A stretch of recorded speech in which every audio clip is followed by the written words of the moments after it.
उसके बाद बात करते हैं क्वेश्चन नंबर 10 की। और क्वेश्चन नंबर 10 है हमारा यहाँ पे, an express train takes 1 hour less than a passenger train. आपके पास यहाँ पर एक एक्सप्रेस ट्रेन है, वो क्या करती है, वो 1 घंटे का टाइम कम टाइम लेती है पैसेंजर ट्रेन के मुकाबले, to travel 132 kilometre between Mussoorie and Bangalore. मतलब मसूरी और बेंगलोर के बीच में ट्रेवल करने के लिए, जो कि डिस्टेंस उसकी 132 किलोमीटर है। मैसूर है वो, आई थिंक मैसूर है, ओके। मैसूर और बेंगलोर के बीच में ट्रेवल करने के लिए, जो कि डिस्टेंस 132 किलोमीटर है, वहां पर अगर आप उस डिस्टेंस को एक्सप्रेस ट्रेन से ट्रेवल करते हो तो 1 घंटे का टाइम कम लगेगा, पैसेंजर ट्रेन से ट्रेवल करते हो तो 1 घंटे ज्यादा लगता है। बस ये यहाँ पर कहानी है। Without taking into consideration the time stop at intermediate station, हम इस चीज को मान के चलेंगे कि वो कितनी जगह रुक रही हैं, इसको कितनी जगह रुक रही है, उससे फर्क नहीं पड़ता, टोटल टाइम की बात हो रही है। If the average speed of the express train, अगर उस पूरे के पूरे ट्रेन की जो एवरेज स्पीड है वो यहाँ पर 11 kilometre per hour more than that of the passenger train, मतलब वो जो एक्सप्रेस ट्रेन है वो 11 किलोमीटर पर आवर की स्पीड से तेज चल रही है पैसेंजर ट्रेन के कंपैरिजन में। तो find the average speed of the two train, तो बताइए दोनों ट्रेन की एवरेज स्पीड कितनी है। अब क्वेश्चन की कहानी में समझिएगा। मैसूर और बेंगलुरु के बीच की जो भी डिस्टेंस है वो यहाँ पर 132 किलोमीटर है। भाई मैसूर, क्वेश्चन नंबर 10 है, मैसूर और बेंगलुरु के बीच की जो भी डिस्टेंस है, बेंगलोर के बीच की जो भी डिस्टेंस है वो 132 किलोमीटर है। अब आप यहां से यहां तक या तो एक्सप्रेस ट्रेन से जाते हो या तो पैसेंजर ट्रेन से जाते हो। तो यहां से अगर आप यहां तक एक्सप्रेस ट्रेन से जाते हो तो आपका टाइम 1 घंटे का कम लगेगा, और अगर आप यहां से यहां तक पैसेंजर ट्रेन से जाते हो तो आप 1 घंटा लेट पहुंचोगे।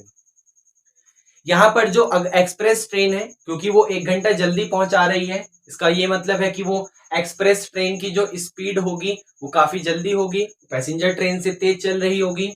तो क्वेश्चन की कहानी में भी यही है कि एक्सप्रेस ट्रेन जो है वो 11 किलोमीटर पर आवर की तेजी से चल रही है पैसेंजर ट्रेन के कंपैरिजन में। मतलब अगर पैसेंजर ट्रेन जो भी जितनी भी तेजी से चल रही है उसमें 11 प्लस कर दो। जैसे मान लो पैसेंजर ट्रेन यहाँ पर 30 की स्पीड से चल रही है, तो express train 30 plus 11 that means 41 kilometre per our की स्पीड से चलेगी। मान लीजिए पैसेंजर ट्रेन यहाँ पर 5 किलोमीटर की स्पीड से चल रही है, तो express train 5 plus 11 that means 16 kilometre की स्पीड से चलेगी। तो वैसी ही कहानी यहाँ पर है।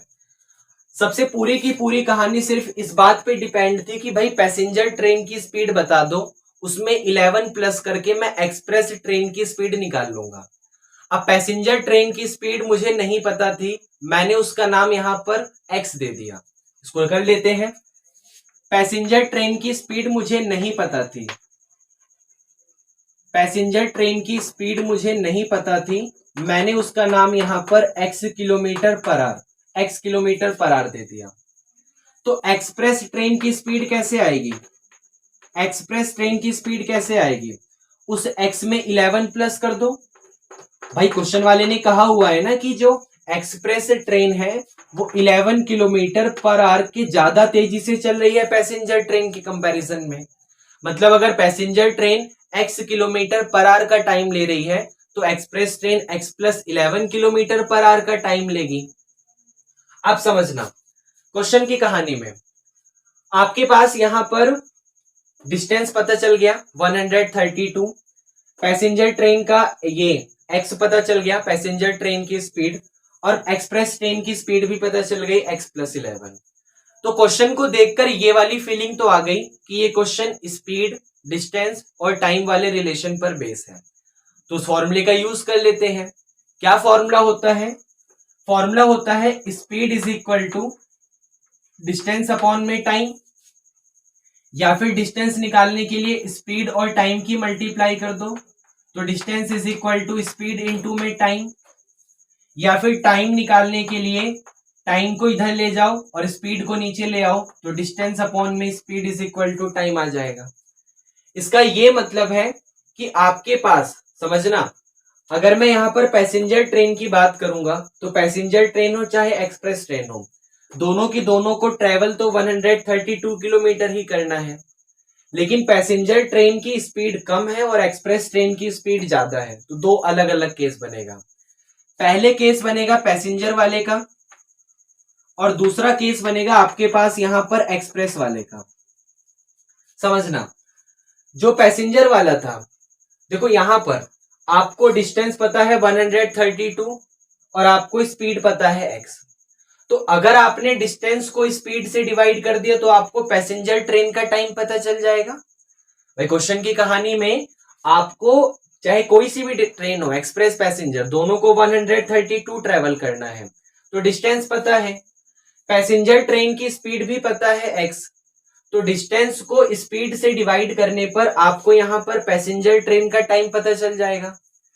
तो पैसेंजर ट्रेन का टाइम कब मिलेगा? जब distance divide by speed.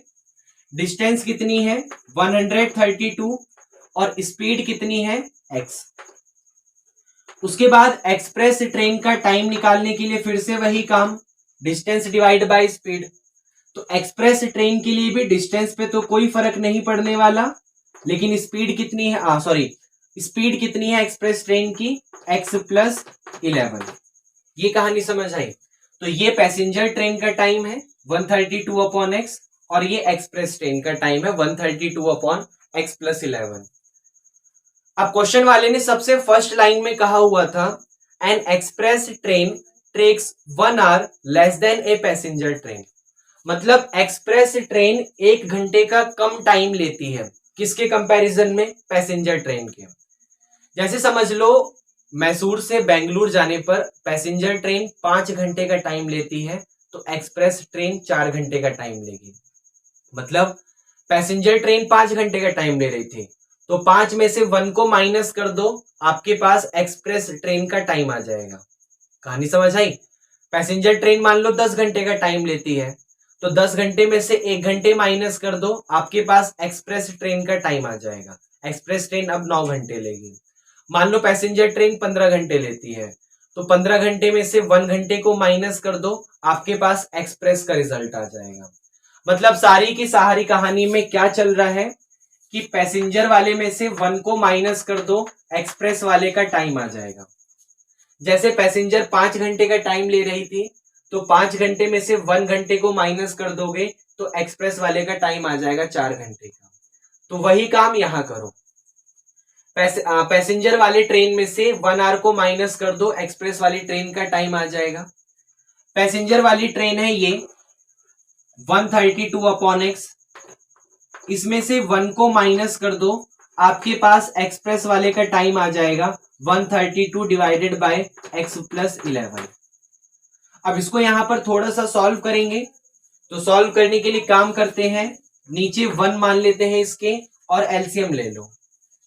x और 1 का एलसीएम लोगे तो x आ जाएगा, x से x कैंसिल, ऊपर बचा 132 माइनस x को 1 से डिवाइड करो x आएगा, 1 में मल्टीप्लाई करो तो फिर x आ जाएगा, और इज इक्वल टू आ गया 132 और डिवाइडेड बाय x प्लस 11। ये आपके पास आ गया। उसके बाद क्रॉस मल्टीप्लाई कर देते हैं, तो क्रॉस मल्टीप्लाई करेंगे तो 132 माइनस एक्स, इसको यही करते हैं, 132 माइनस एक्स की मल्टीप्लाई होगी इसमें x प्लस 11 में, x प्लस 11 में, और ऐसे ही 132 की मल्टीप्लाई होगी x में, तो यहां पर 132x आ जाएगा। अब इस ब्रैकेट की मल्टीप्लाई इस ब्रैकेट में करो, तो सबसे पहले 132 की मल्टीप्लाई दोनों में करोगे, फिर x की मल्टीप्लाई दोनों में करोगे, तो 132 की मल्टीप्लाई x में करोगे तो 132x आ जाएगा, और 132 की मल्टीप्लाई 11 में करोगे तो कितना आएगा? 132 की 11 में करेंगे 11 2 जा 22 का 2 कैरी 2, 11 3 जा 33 और 2 35 का 5 कैरी 3, 11 1 जा 11 और 3 14। ये हो गया आपके पास 1452। माइनस एक्स की एक्स में करोगे तो एक्स स्क्वायर आ जाएगा, 11 की x में करोगे तो 11x आ जाएगा, और इज इक्वल टू 132x। अच्छा 132x से 132x कैंसिल हो गया, आपके पास ये बचा क्या, माइनस का एक्स स्क्वायर माइनस का 11x और यहां पर प्लस का 1452 और is equal to 0। Quadratic equation तैयार है, इसको सॉल्व करना है। सॉल्व करने के लिए पहले एक छोटा सा काम करो। अभी एक्स स्क्वायर का कॉफिशिएंट एक नेगेटिव है, तो नेगेटिव को हटाने के लिए पूरी की पूरी इक्वेशन में माइनस से मल्टीप्लाई कर दो। तो माइनस से मल्टीप्लाई करोगे तो सबका साइन चेंज होगा। ये माइनस का एक्स स्क्वायर अभी प्लस का एक्स स्क्वायर हो जाएगा क्योंकि माइनस से मल्टीप्लाई कर रहा हूं। ये माइनस का 11x अभी प्लस का 11x हो जाएगा और ये प्लस का 1452 अभी माइनस का 1452 हो जाएगा और इज इक्वल टू 0 आ गया। अब 1452 के फैक्टर करेंगे और कुछ ऐसा रिजल्ट बनाएंगे ताकि प्लस माइनस पे 11 आ जाए। तो इसको रफ करते हैं। 1452, तो इसके पहले फैक्टर करेंगे 1452 के, इसको 2 से हटाओ, तो जब 2 से हटाओगे तो यहां पर 2 7 जा 14, 2 2 जा 4, 2 6 जा 12, फिर 2 से हटाओ, 2 3 जा 6, 2 6 जा 12, 2 3 जा 6, फिर 3 से हटाओ 1 2 1, फिर 11 से 11 और फिर 11 से 1। अब हमें यहां पर कुछ ऐसा कॉम्बिनेशन बनाना है ताकि 11 आ जाए। तो देखो क्या क्या कर सकते हैं। ये रहा 11 2 जा 22, 22 2 जा 44 और 11 3 जा 33 और 44 में से जब 33 जाएगा तो 11 आ जाएगा। मतलब ये काफी इजी था। तो इसको हम लोग यहां पर लिखेंगे 44 और 33। ओके, तो हमारे पास वो ऑप्शन आ गया 44 का और 33 का। तो चलो इनका यूज करते हैं। पहले क्या तरीका होता है, एक्स स्क्वायर वाले को एज इट इज कॉपी करो, बाद में कांस्टेंट वाले को एज इट इज कॉपी करो, यहां पर जो साइन है उसको भी एज इट इज कॉपी कर लो। अब 44 में से जब 33 जाएगा तभी 11 आएगा, तो यहां पर लिख दो प्लस का 44x। अब 44x में से जब 33x जाएगा तभी आपके पास 11 वाला आएगा। अब स्टार्टिंग के दोनों में से और लास्ट के दोनों में से कॉमन लेना है, तो एक्स स्क्वायर और प्लस के 44x में क्या कॉमन है, x कॉमन दिख रहा है। बचा क्या, एक्स स्क्वायर में से x आ गया तो x बचा, 44 में से x आ गया तो 44 बचा, तो यहां पर x प्लस 44 आ गया। ऐसे ही यहां पर माइनस का 33x और माइनस का 1452। लास्ट वाले रिजल्ट के स्टार्टिंग में ही माइनस दिख गया, बाद में क्या है फर्क नहीं पड़ता, स्टार्टिंग में ही माइनस है तो माइनस कॉमन ले लो और यहां से कुछ ऐसा कॉमन लेना है ताकि यही ब्रैकेट आ जाए। तो यहां अभी x के पास 33 है और यहां x के पास 1 है, तो जब 33 कॉमन लोगे तभी यहां पर 1 बचेगा। इसका मतलब इन दोनों में से माइनस 33 कॉमन लो, तो यही सेम टू सेम ब्रैकेट आ जाएगा, सेम यही ब्रैकेट आ जाएगा, x plus 44 is equal to 0। अब सेम ब्रैकेट हमें दिख रहा है ये x प्लस 44, इसको बाहर बुलाओ। इसके अलावा बचा यहां पे x, यहां पर माइनस 33 और इज इक्वल टू आपके पास आ गया 0। अब एक बार ये वाला ब्रैकेट 0, एक बार ये वाला ब्रैकेट 0। अगर ये 0 होगा तो प्लस 44 उधर आके माइनस 44, अगर ये 0 होगा तो माइनस 33 उधर आके प्लस 33 हो गया। अब सोचो ट्रेन की स्पीड कभी नेगेटिव में तो हो नहीं सकती, तो माइनस 44 तो रिजेक्ट हो जाएगा। इसका मतलब ट्रेन की स्पीड कितनी है, ट्रेन की स्पीड यहां पर 33 है। इसका मतलब पैसेंजर ट्रेन की स्पीड हमारे पास 33 किलोमीटर पर आवर है और एक्सप्रेस ट्रेन की स्पीड हमारे पास 33 प्लस 11 मतलब 44 किलोमीटर पर आवर है। पैसेंजर ट्रेन की स्पीड 33 और एक्सप्रेस ट्रेन की स्पीड हमारे पास 44 किलोमीटर पर आवर है। तो ये क्वेश्चन नंबर 10 था। उसके बाद बात करते हैं क्वेश्चन नंबर 11 की, और क्वेश्चन नंबर 11 है हमारा sum of the areas of two squares. आपके पास दो स्क्वायर है और अगर आप क्या करते हैं उन दोनों स्क्वायर के एरिया का सम करते हो तो आपको 468 मिलता है। If the difference of their perimeter, अगर उसके पेरीमीटर का डिफरेंस 24 है तो find the sides of the two square, तो दोनों स्क्वायर की साइड बताइए क्या होगी। क्वेश्चन समझना, आपके पास ना दो स्क्वायर है, मान लो एक स्क्वायर आपके पास ये वाला है और एक स्क्वायर आपके पास यहां पर ये वाला है। अच्छा, दोनों स्क्वायर अलग है तो दोनों का साइज भी अलग अलग हो सकता है, तो मैं यहां पर दोनों की साइज का नाम अलग अलग दूंगा। मान लो इसकी साइड यहां पर x है और इसकी साइड यहां पर y है, तो अगर इसकी एक साइड x है तो इसकी सारी की सारी साइड x हो जाएंगी, इसकी एक साइड y है तो सारी की सारी साइड भी y हो जाएंगी। अब अगर मैं बात करूं कि आपके पास जो ये वाला स्क्वायर है, इस स्क्वायर का एरिया क्या होता है, तो आपको पता है स्क्वायर का एरिया होता है साइड का स्क्वायर, तो इसका एरिया आ गया यहां पर आपके पास एक्स स्क्वायर और इसका एरिया आपके पास यहां पर आ गया वाई स्क्वायर। अब क्वेश्चन वाले ने यहां पर कहा हुआ है कि sum of the area of two square, दोनों के दोनों स्क्वायर का जो भी एरिया है अगर आप उसका सम करते हो तो 468 मिलेगा। मतलब ये वाले स्क्वायर का एरिया एक्स स्क्वायर है और इस वाले स्क्वायर का एरिया वाई स्क्वायर है, तो x square plus y square करने पर आपके पास 468 आ जाएगा। ये क्वेश्चन की पहली कहानी है। If the difference of their perimeter, perimeter मतलब होता है उसकी सारी की सारी साइड्स का, उसके बाउंड्री का सम। आपके पास किसी भी एक स्क्वायर की चार साइड होती हैं, फर्स्ट सेकंड थर्ड फोर्थ, तो अगर आप इसका सम करेंगे तो x x x x चार बार है, तो इसका पेरीमीटर यहां पर आ जाएगा 4x, और अगर आप इसका पेरीमीटर निकालेंगे तो y y y y चार बार है, तो इसका पेरीमीटर आ जाएगा 4y। बाउंड्री का सम, इसकी बाउंड्री 4x से भरी हुई है तो 4x, इसकी बाउंड्री 4y से भरी हुई है तो 4y, तो इनका डिफरेंस यहां पर 24 है। अच्छा, डिफरेंस मतलब होता है माइनस करना, तो हमारे पास ऑप्शन आता है कि हम 4x में से 4y को माइनस करें या 4y में से 4x को माइनस करें, तो आप किसी में से भी किसी को माइनस कर दो, फर्क नहीं पड़ेगा। आगे चल के क्वेश्चन की कहानी वही होने वाली है। मैं काम करता हूं, मैं यहां पर उल्टा चलता हूं, मैं 4y में से 4x को माइनस कर दे रहा हूं, आप 4x में से 4y को करके देख लो, उससे वही रिजल्ट रहेगा।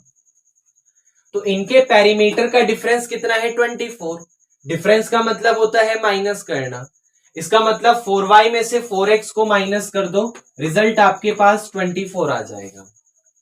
अब ये पूरा का पूरा रिजल्ट यहां पर किसी कॉमन नंबर से डिवाइड है, ध्यान से देखो, ये भी 4 से डिवाइड है, ये भी 4 से डिविजिबल है, ये भी 4 से डिविजिबल है।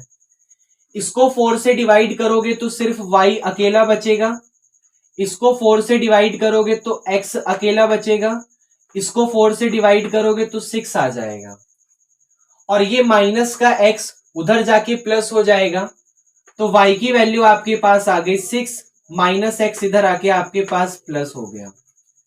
तो मतलब जहां जहां y लिखा है आप चाहो तो वहां वहां ये 6 प्लस x पुट कर सकते हो।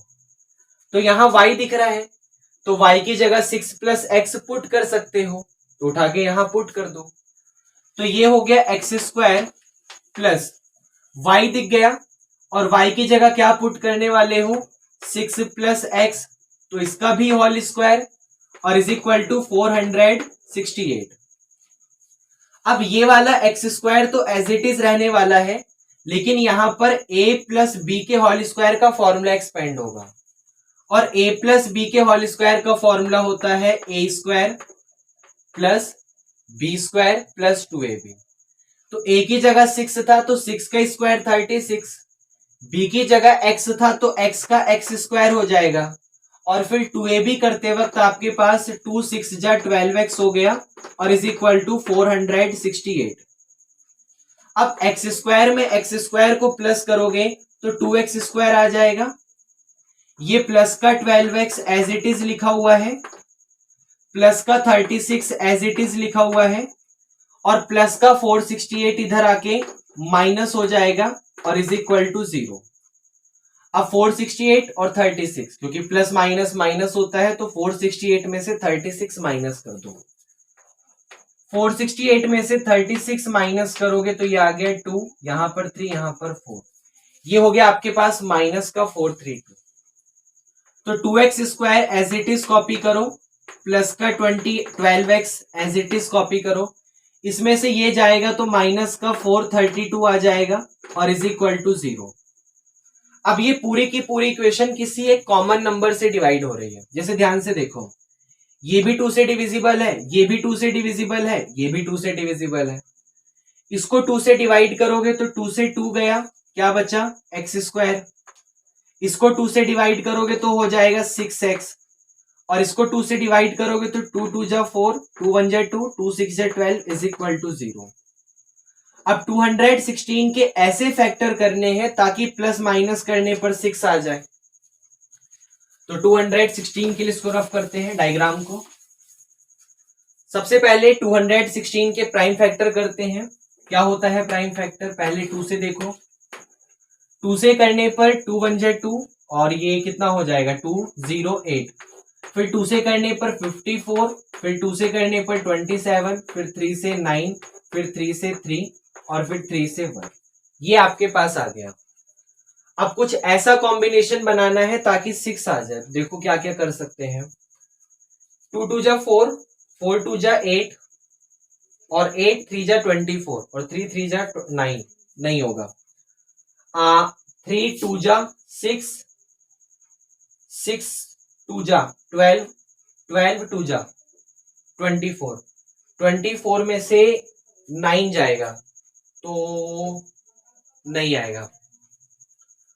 3 2 जा 12, 6, और 6 2 जा 12, 3 3 जा 9, और 9 2 जा 18, तो 18 में से 12 गया, हो गया। देखो 3 2 जा 6, और 6 2 जा 12, उसके अलावा 3 3 जा 9, और 9 2 जा 18, और 18 में से 12 जाएगा तो 6 आ जाएगा।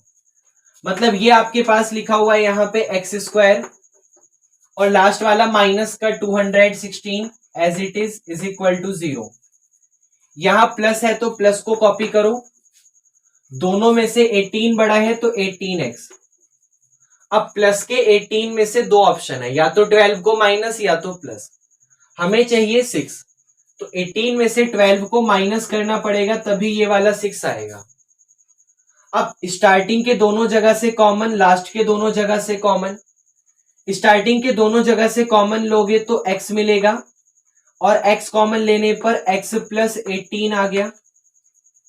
ऐसे ही लास्ट के दोनों जगह से कॉमन लोगे तो लास्ट के दोनों जगह के स्टार्टिंग में ही माइनस दिख गया तो माइनस कॉमन ले लो। अब यहां से कुछ ऐसा कॉमन लेना है ताकि x आ जाए। यहां पर x के पास 12 है तो पूरा का 12 बाहर निकालो, और बाहर निकालने पर यही ब्रैकेट आएगा, यही आपके पास x प्लस 18 आ जाएगा और इज इक्वल टू 0। अब same to same bracket x plus 18 दिख रहा है, इसको बाहर बुलाओ। उसके अलावा क्या क्या बचा? यहां पर x और यहां पर माइनस का 12, तो ये हो गया x माइनस 12 और इज इक्वल टू 0। अब x प्लस 18 अगर 0 होगा तो x की वैल्यू माइनस 18 आ गई, और अगर x माइनस 12 0 होगा तो x की वैल्यू 12 आ गई। अब हम लोग यहां पर स्क्वायर की साइड की बात कर रहे थे, तो स्क्वायर की साइड कभी नेगेटिव तो हो नहीं सकती। इसका मतलब आपके पास x की वैल्यू 12 आ गई। जो पहले वाला स्क्वायर था उसकी साइड 12 है। दूसरे वाले को निकालने के लिए ये कर दो, यहां पे x की वैल्यू पुट कर दो, तो 6 प्लस x का मतलब 12 है, तो 6 प्लस 12, और 12 को 6 में पुट करेंगे तो y की वैल्यू आ जाएगी 12 और 6, दैट मीन्स 18। तो x की वैल्यू सॉरी, जो पहले वाला स्क्वायर था उसकी साइड आपके पास 12 है, और दूसरे वाला जो स्क्वायर था उसकी साइड आपके पास यहाँ पर 18 है। और यही हमारे पास क्वेश्चन 11 की कहानी थी।